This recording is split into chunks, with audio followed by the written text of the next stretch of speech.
नमस्कार, M news Bharat में आपका एक बार फिर से स्वागत है। मैं आपके साथ आपका साथी शशिकांत त्यागी। आज हम बात करने वाले हैं, जैसा कि आप जानते हैं 2024 में चुनाव का बिगुल बज चुका है और जन समर्थन जहां तक अभी तक मिल रहा है वो मोदी जी के पक्ष में जा रहा है। लेकिन समय का कुछ नहीं पता होता है और जन समर्थन का भी कोई भरोसा नहीं होता है, कब कहां पर क्या बदलाव आ जाए। आज इसी संदर्भ में हम बात करने वाले हैं। आपका एम न्यूज़ भारत में बहुत बहुत स्वागत है।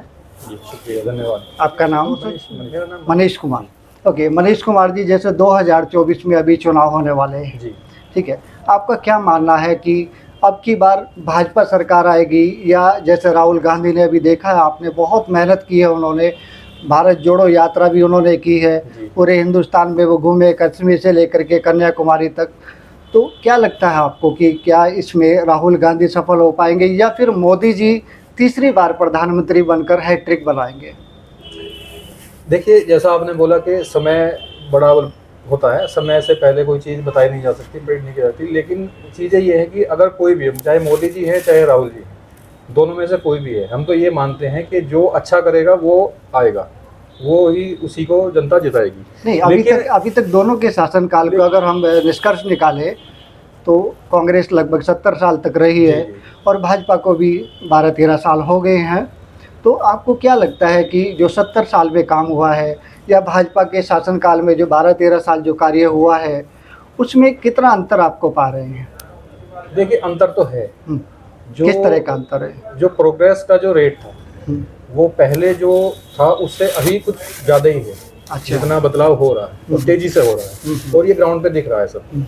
ठीक है, इंफ्रास्ट्रक्चर हो गया आपका, और आपका जो डेवलपमेंट हो रहा है, जो आपकी विदेश नीति है, जो बाहर से जो रिस्पॉन्स मिलता है, वो सब में बदलाव तो दिखता है। पहले जो स्थिति थी उसमें और आज के टाइम में काफ़ी बदलाव। नहीं, ये काम तो पहले भी होता था। पहले होता था, लेकिन वो या तो दिखता नहीं था या होता नहीं था, क्योंकि 70 साल में भी ये काम हुआ है ना, इंफ्रास्ट्रक्चर भी हुआ है, इंपोर्ट एक्सपोर्ट भी हुआ है। तो फिर अभी भाजपा के शासनकाल में आपको ऐसा क्यों लगता है कि इसमें ये ज़्यादा हुआ है?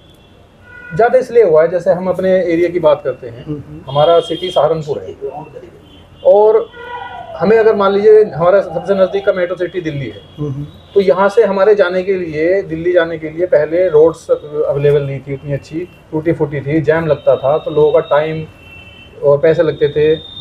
ठीक है, तो उसमें जो परेशानी आती थी, आज देखिए हमारी रोड हाईवेज बन गई, एक्सप्रेसवे बन गए हैं यहाँ से वहाँ जाने के लिए। जो पहले 5-6 घंटे का रन था वो अभी आप 2-2.5-3 घंटे में सड़कों का निर्माण बहुत तेजी से हुआ है, जो हम यहाँ एक्सपेक्ट भी नहीं कर सकते थे, क्योंकि यहाँ बहुत सालों से हम लोग को इंतजार था कि यहाँ ये चीज़ें हों। हम लोग शहर में इतनी भीड़ थी, वो सब बाईपास और ये सब बनने की वजह से, रिंग रोड बनने की वजह से वो सब खत्म हो गया है। ठीक है, और भी चीज़ें हैं। अभी स्मार्ट सिटी का वो आ गया है, स्मार्ट सिटी में ये बहुत डेवलपमेंट हो रहा है। लेकिन विपक्ष महंगाई के मुद्दे पर सरकार को घेर रहा है, इस बारे में क्या कहेंगे? देखिए, महंगाई तो हमेशा से थी। महंगाई मैं मानता हूँ कि कम होनी चाहिए, चाहे वो किसी भी सरकार हो। महंगाई कम होनी चाहिए, जनता को आराम मिलना चाहिए, रिलैक्स मिलना चाहिए। लेकिन महंगाई एक मुद्दा ऐसा है कि वो समय के साथ नियंत्रित होता है। अगर महंगाई बढ़ रही है तो लोगों की आमदनी भी बढ़ रही है, उनके जो नहीं, अगर हम मध्यम वर्गीय परिवार की बात करें तो उनकी आय इतनी नहीं बढ़ी है जितनी की महंगाई, विपक्ष का जो कहना है कि महंगाई की जो दर है वो बहुत ज़्यादा है। जी। आपको भी ऐसा ही लगता है? लेकिन महंगाई तो है, रियल में है, और उसके लिए थोड़ा सा गवर्नमेंट को। अच्छा, कहाँ पर आपको लगता है कि इसमें महंगाई तो देखिए कि कोई भी चीज़ आप लेने जा रहे हैं, एक तो जैसे कि अभी आपने कहा ना कि महंगाई है, यानी कि आप स्वीकार कर रहे हैं कि महंगाई है, तो किस क्षेत्र में आपको महंगाई लगी है कि इसमें महंगाई हुई है? जैसे गैस के दाम बढ़ गए हैं, गैस की बात, गैस सिलेंडर के रेट बढ़े हुए हैं। पहले सब्सिडी थोड़ी ज़्यादा थी, अभी कम हो गई है। हाँ, 2013 में गैस सिलेंडर का रेट कितना था? सिलेंडर का रेट था, लेकिन अभी देखिए अब उसके हिसाब से अभी जो रेट है। नहीं, अगर हम बात करें महंगाई की, आपने जैसे बात की है, तो 2013 में जो हमारी आय का स्रोत था, यानी कि जो इनकम थी हमारी, वो उसके अकॉर्डिंग आज जो हमारी इनकम है, एक मध्यम वर्गीय परिवार के व्यक्तियों की मैं बात कर रहा हूँ, तो उस समय जो उसकी इनकम होती थी, आज जो उसकी इनकम है वो उस समय से लगभग 5 से 6 गुना ज़्यादा है। लेकिन अगर हम गैस के सिलेंडर की बात करें या और कई चीज़ों की बात करें तो उसमें 2 गुने या तिगुने तक ही फ़र्क आया है। तो अगर आय अगर हमारी बढ़ रही है और 5 से 6 गुना पहुंच गई है, और महंगाई अगर दुगनी हुई है तो वो महंगाई तो मेरे हिसाब से कम हुई है। नहीं सर, देखिए आपकी बात भी ठीक है अपनी जगह, लेकिन मैं मानना क्योंकि एक ये मजदूर को मेरा अगर मानना है- 2013 में हम बात करें, 14 में बात करें, मजदूर की दिहाड़ी 100 रुपये होती थी, आज एक मजदूर की दिहाड़ी 500 रुपये। बिल्कुल है, और 5 गुना मजदूर तो बढ़ी। आज भी फायदे में है, बल्कि मैं कहूँगा कि अब ज़्यादा फायदे में है, क्योंकि उसको सरकारी सुविधाएं भी मिल रही हैं, उसको उसमें हेल्थ कार्ड मिल गया, उसमें राशन फ्री मिल गया, उसमें एजुकेशन फ्री हो गई।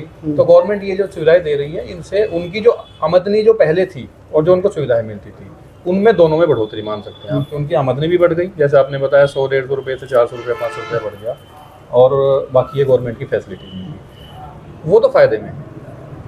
लेकिन जो मिडिल क्लास का आदमी है, जिनकी कोरोना काल में कुछ नौकरियां चली गई, कुछ के बिजनेस बंद हो गए, वो जो अभी सर्वाइव करने के लिए अभी स्ट्रगल कर रहे हैं।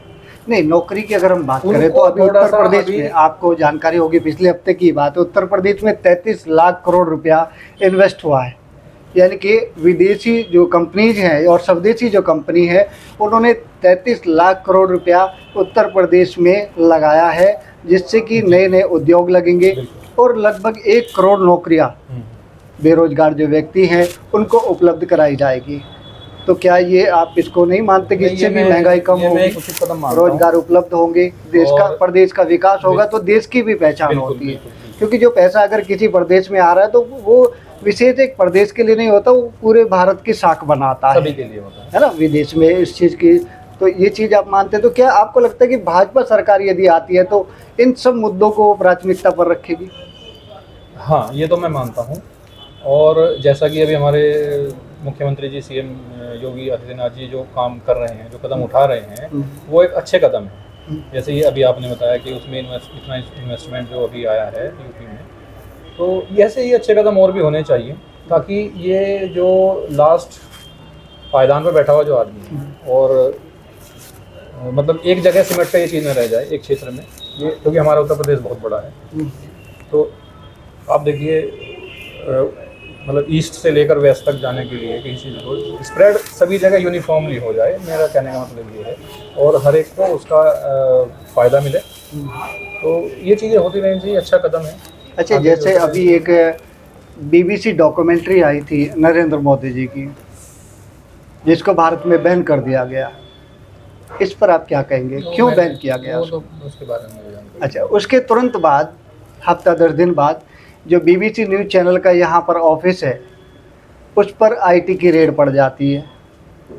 इसके बारे में आपको क्या लगता है कि क्या उस डॉक्यूमेंट्री की वजह से ही ये BBC न्यूज़ चैनल पर रेड पड़ी? नहीं। उस चीज़ के बारे में क्योंकि मुझे जानकारी नहीं है, जैसा मैंने बताया, तो मैं उस पर कुछ नहीं कह पाऊँगा। तो ठीक है, अब ये चीज़ें क्या है। अच्छा, जो राहुल गांधी जी ने इतनी मेहनत की है, आपको क्या लगता है उसका कुछ लाभ मिलेगा उनको? बिल्कुल मिलना क्योंकि चाहिए। वो देखिए, जो भी यात्रा आदमी के दौरान मेहनत करता है तपस्वी उसका- हो गए थे, उन्होंने दाढ़ी भी काफी बढ़ाई है, और उन्होंने कहा है कि भाई तपस्वी और पुजारियों के लिए भी काफी कुछ अच्छा उन्होंने है कहा अगर है। वो तो इस तरह का से सोच रहे हैं और परिवर्तन लाना चाह रहे हैं। और हालांकि भारत वो जोड़ो- उस भरी सर्दी में T-शर्ट में घूम रहे थे, और अब जबकि तापमान थोड़ा गिर गया है तो वो कश्मीर में जो है वहाँ जैकेट और पूरी ड्रेस में है। अब देखिए, शायद वो अब उनको सर्दी से क्या डर राज लगने था लगा उसमें, है। तो वो राज अभी तक खुल नहीं पाया है टी-शर्ट का, और ये इतना, लेकिन अच्छा है अगर उनको ऐसा बदलाव लाना है और लग रहा है कि हाँ इस तरह से ला सकते हैं, तो लेकिन उस लाना समय चाहिए। उन्होंने ये कहा था कि आप सर्दी से डरते हैं इसलिए आपको सर्दी लगती है, और आज नहीं, ये ऐसा पूरे तो हर कपड़ों आदमी में है, नहीं इसका करता, मतलब देखिए। कहीं ना कहीं अब उनको भी सर्दी से डर लग रहा है। ये हो सकता है कि अब अगर आप जैसा आप बता रहे हैं कि अब वो टी-शर्ट से जैकेट में आ गए हैं, सर्दी जबकि कम होती जा रही है, तो हो सकता है कि इस तरह कुछ क्योंकि बाकी लोगों की तो जैकेट उतरती जा रही है। फाइनली आप मुझे बताइए, आप किसकी सरकार बनना देखना चाहते हैं 2024 में? देखिए, हम तो ये चाहते हैं कि सरकार उसकी बने और जो विकास करे। जो आपका समर्थन किस सरकार? समर्थन तो हम देखिए, हमारा तो पहले से वैसे तो बीजेपी की तरफ रहा है, और 2024 में 24 में भी कोशिश करेंगे। अगर इसी तरह से प्रोग्रेस होती रहेगी तो बिल्कुल सपोर्ट करेंगे। मतलब आप भी चाहते हैं कि 2024 में भाजपा क्योंकि की इसमें सरकार है? सुरक्षा का भी भाव है, और इंटरनली भी और एक्सटर्नली भी, बाकी चीज़ें तो हो ही रही हैं। तो ये चीज़ें हैं, इम्प्रूवमेंट होते रहना चाहिए, सरकार का ये काम है। लोगों बहुत बहुत धन्यवाद आपका। ये थे हमारे साथ मनीष जी, और इन्होंने बताया है कि 2024 में भी इनके मतानुसार भाजपा की सरकार बनने जा रही है, और नरेंद्र मोदी तीसरी बार प्रधानमंत्री बनकर हैट्रिक बनाएंगे। बने रहिए एम न्यूज़ भारत के साथ।